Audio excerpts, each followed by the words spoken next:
चांदवड येथे भारतीय जनता पार्टीचे अधिकृत उमेदवार डॉक्टर राहुल दौलतराव आहेर यांच्या प्रचारार्थ महाराष्ट्राचे लाडके उपमुख्यमंत्री देवेंद्र फडणवीस यांची आज चांदवड येथे कृषी उत्पन्न बाजार समिती येथे जाहीर सभा घेण्यात आली। चांदवड देवळा मतदारसंघाचे सलग 2 वेळेस आमदार असलेले डॉक्टर राहुल आहेर यांच्या प्रचारार्थ आज महाराष्ट्र राज्याचे उपमुख्यमंत्री देवेंद्र फडणवीस यांची जाहीर सभा झाली। यावेळी चांदवडकरांनो, तुम्ही आम्हाला आमदार द्या, मी तुम्हाला राज्यमंत्रीपद किंवा कॅबिनेट मंत्री डॉक्टर राहुल आहेर यांना नक्की देईल असा आश्वासन दिलं आहे।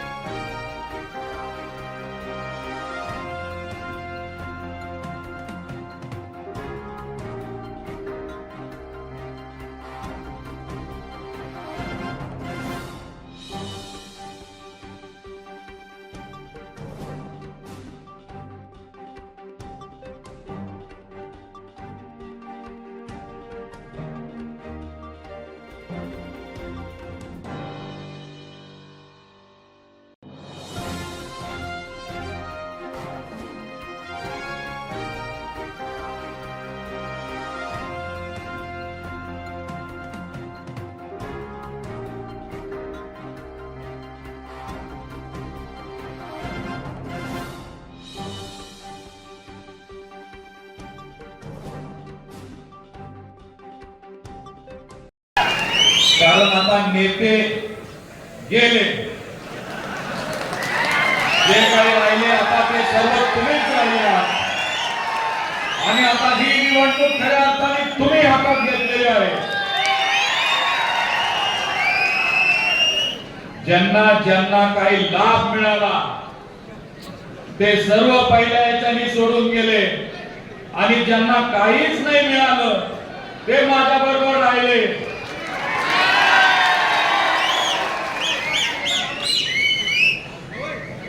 आज खऱ्या अर्थाने या निवडणुकीच्या प्रचाराच्या अंतिम टप्प्यामध्ये येत असताना सर्वप्रथम तर सेनापती हिंदुहृदय सम्राट बाळासाहेब ठाकरेंची आज पुण्यतिथी आहे, त्यांना मी विनम्र अभिवादन करतो। या मागच्या 10 वर्षामध्ये आपल्या सर्वांच्या आशीर्वादाने काम करत असताना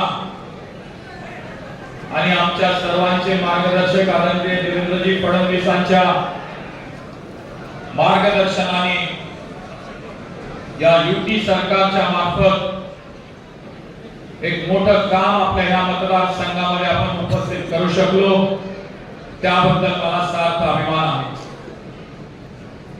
आज 10 वर्षानंतरही ही निवडणूक आपण प्रचाराच्या वेळेस फक्त आपण केलेल्या विकास कामांच्या जोरावर आपण मतांचा जोगवा मागतोय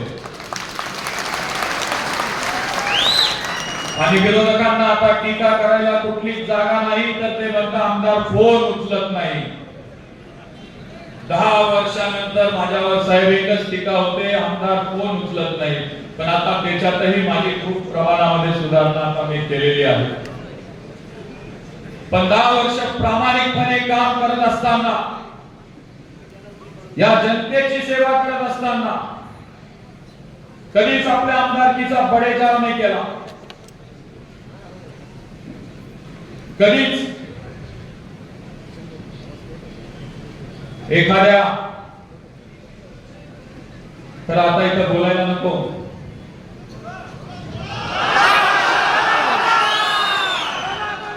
काही गोष्टी बोलल्या नाही तर त्या जास्त बऱ्या राहतात।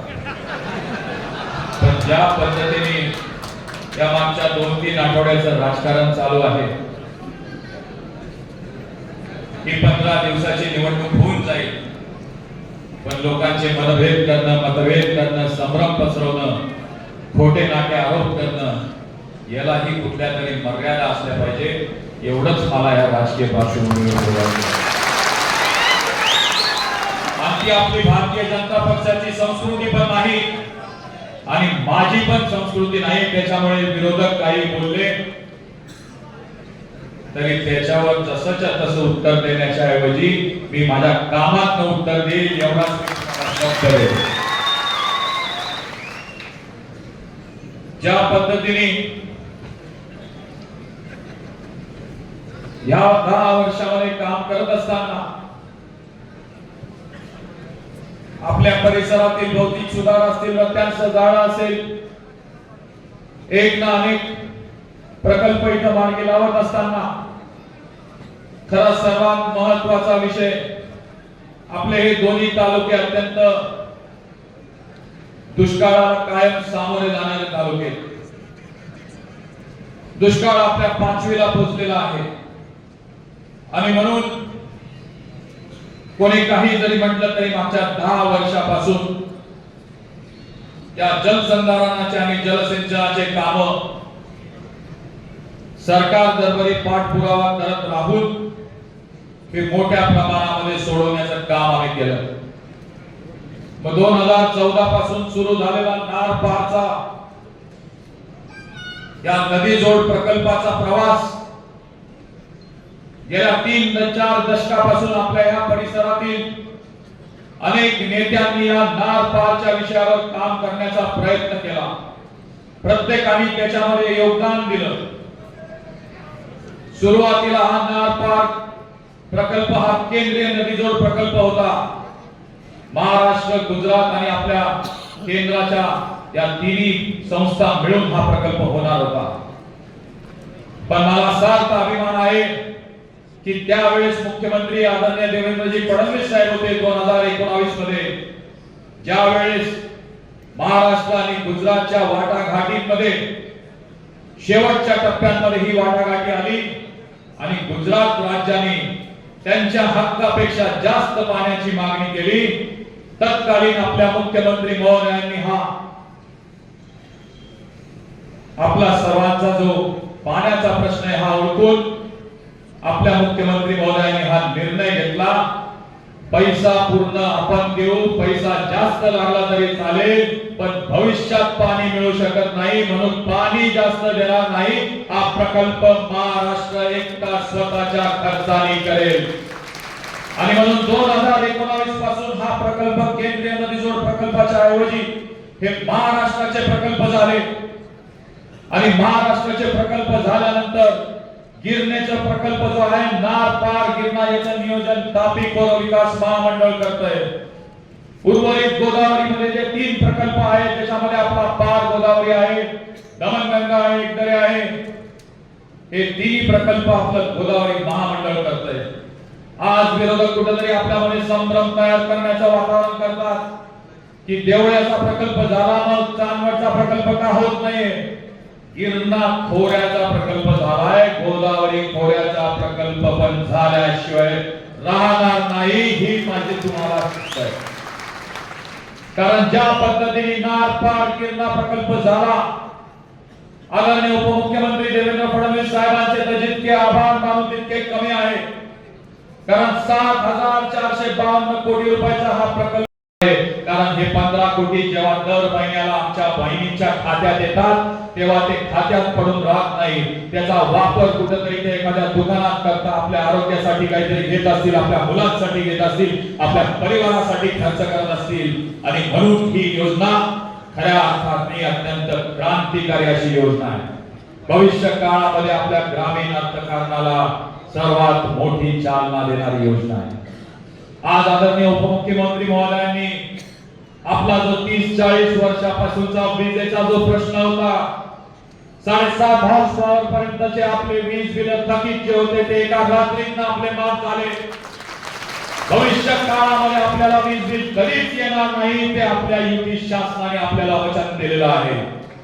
आणि त्याचं कारण हे आहे की आदरणीय उपमुख्यमंत्री महोदयांच्या दूरदृष्टीमधनं, त्यांच्या विजन मधनं पुढच्या अवघ्या 2 ते 3 वर्षामध्ये आपले सगळे एमएससीबी चे सबस्टेशन हे सोलर सबस्टेशन होणार आहे. आणि त्याच्यामुळे शासनाला वीज ही कमी दराने मिळाली की शासन आपल्या सर्व शेतकऱ्यांना वीज मोफत देऊ शकतात. आज एक ना अनेक योजना हे युती शासन आपले शेतकरी असतील, कष्टकरी असतील, आपल्या माता भगिनी असतील, आपले कामगार बांधव असतील, आपले आदिवासी बांधव असतील, आपले मागासवर्गीय बांधव असतील, ज्येष्ठ नागरिक असतील, प्रत्येकाला काही ना काही देण्याचं या सरकारने काम केलंय. हे देणाऱ्यांचं सरकार आहे. ज्या पद्धतीने महाविकास आघाडीचे 3 वर्ष गेले या 3 वर्षात महाविकास आघाडी एकही योजना घेऊन येऊ शकली नाही आणि आज आपल्याला दिशाभूल करण्याचा प्रयत्न तीच महाविकास आघाडी करते आहे.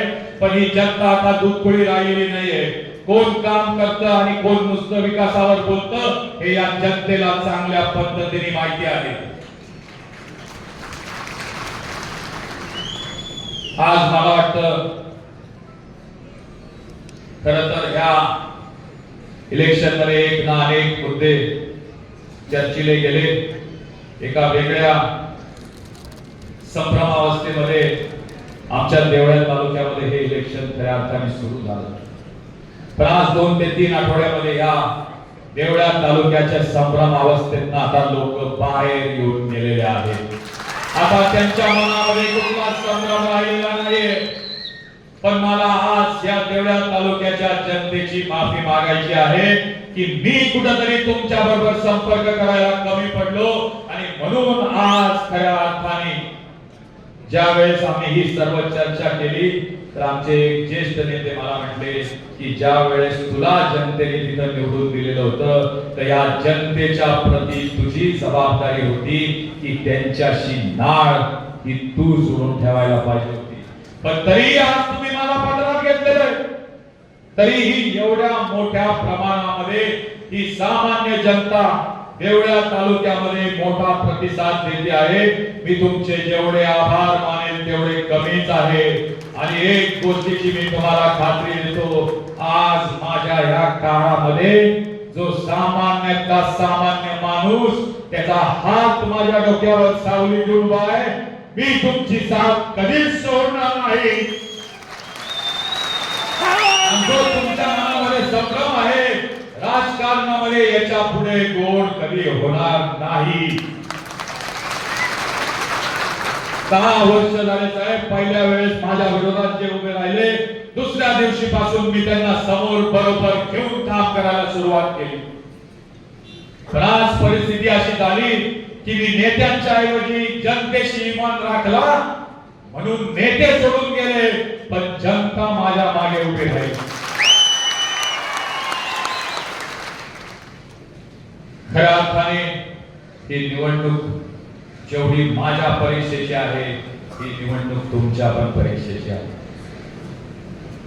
ही निवडणूक देवळा तालुक्यासाठी वेगळी आहे, चांदवड तालुक्यासाठी वेगळी आहे. मला वाटतं मनोज काकांनी त्याच्या भाषणामध्ये म्हणत होता की चांदवड तालुक्यामध्ये बोलत होता की 10 वर्षामध्ये अत्यंत शांतता चांदवड तालुक्यामध्ये आहे. आता देवळा तालुक्यामध्ये पण अत्यंत शांतता आपल्याला करायची.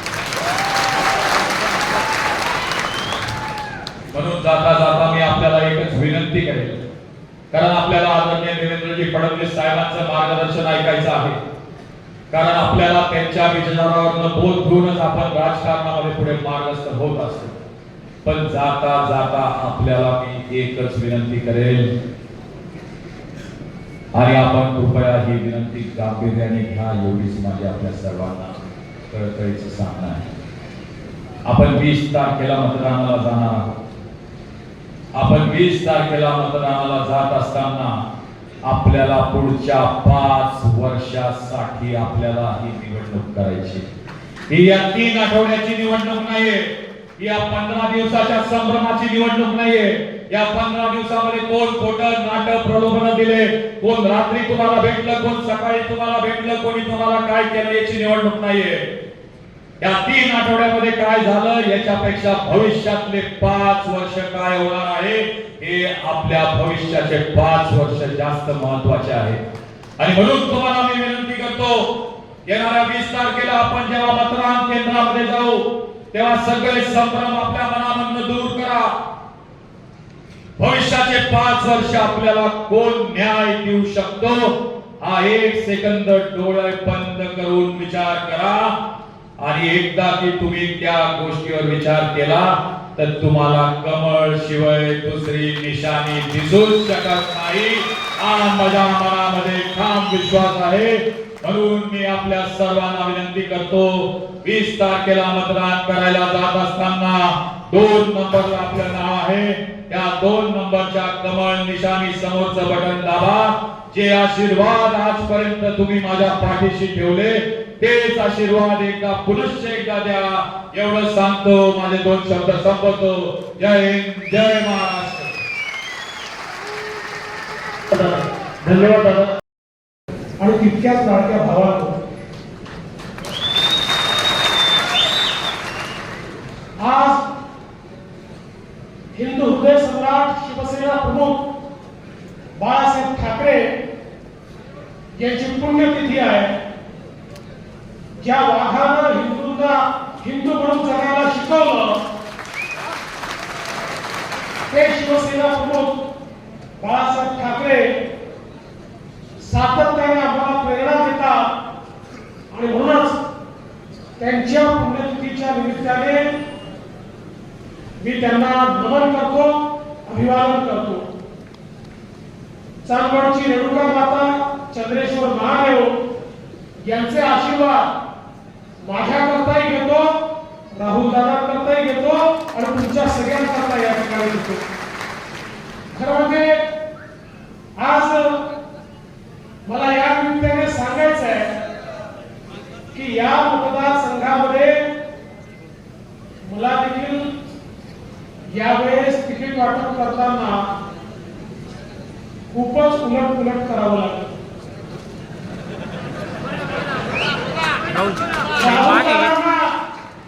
तिकीट घ्यायचं मी फायनल केलं कारण सगळे सर्वेक्षण सांगत होते की राहुल दादाच निवडून येऊ शकतात.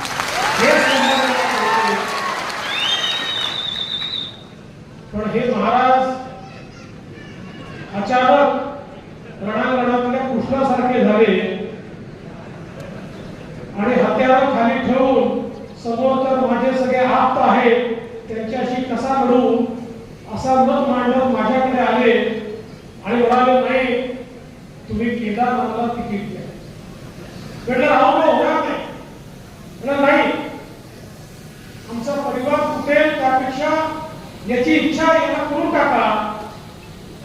आणि शेवटी आपल्याला सांगतो त्यांच्या आग्रहा खातर मी वरती बोलून हे सांगितलं की नाही केदारनाथ करा. ते म्हणाले हो पण कसं करणार आहे, आमच्या पण सर्वेमध्ये राहुल आलेच दिसतात. म्हटलं आता बघा एकच घर आहे, भाऊ आहे, ते आहे, सगळ्या 5-50 गोष्टी सांगितल्या आणि जवळपास ते फायनल केलं. पण तुम्हाला सांगतो त्यानंतर चांदवड आणि देवळ्याच्या लोकांनी जो माझ्यावर हल्ला केला तुम्ही ऐकायलाच तयार नव्हतं.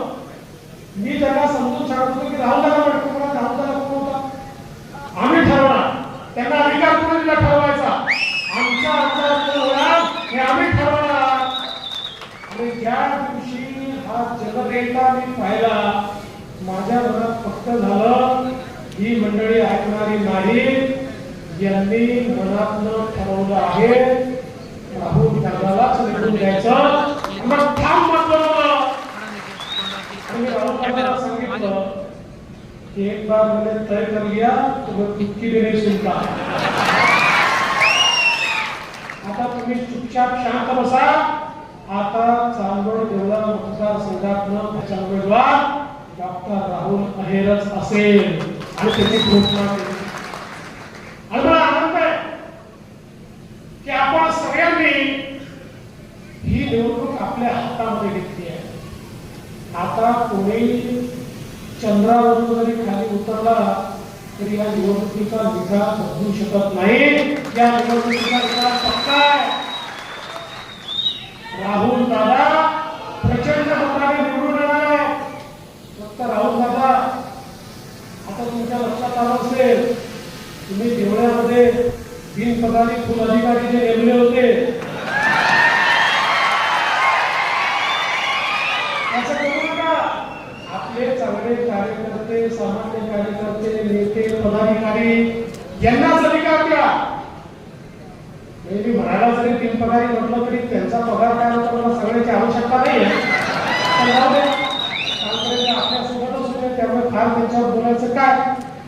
पण मी हेच सांगण्याकरता आलो आहे की खऱ्या अर्थानं आपल्याला आपल्याला या ठिकाणी राहुल दादांसारखा अतिशय शांत पण वेळ पडली तर तेवढाच कणखर आपलं काम समजून घेणारा, विधानसभेमध्ये बोलत असताना ज्याच्या ठाई प्रचंड आपल्याला ज्ञान दिसतं, आपला मुद्दा मांडताना हे लक्षात येतं की या माणसाला खोलवर माहिती आहे आणि ज्याची भाषणं विधानसभेमध्ये ऐकल्यानंतर मंत्री देखील त्याला नाही म्हणू शकत नाही, अशा प्रकारचा राहुल दादा हा आपला आमदार आहे.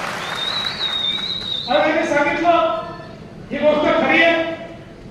या महाराष्ट्रामध्ये नदी जोड प्रकल्प करायचे हा आपण विषय ज्यावेळेस हातामध्ये घेतला, मला आपल्याला सांगितलं पाहिजे गुजरात मध्ये आपल्यामध्ये पाण्याकरता डिस्प्यूट होता.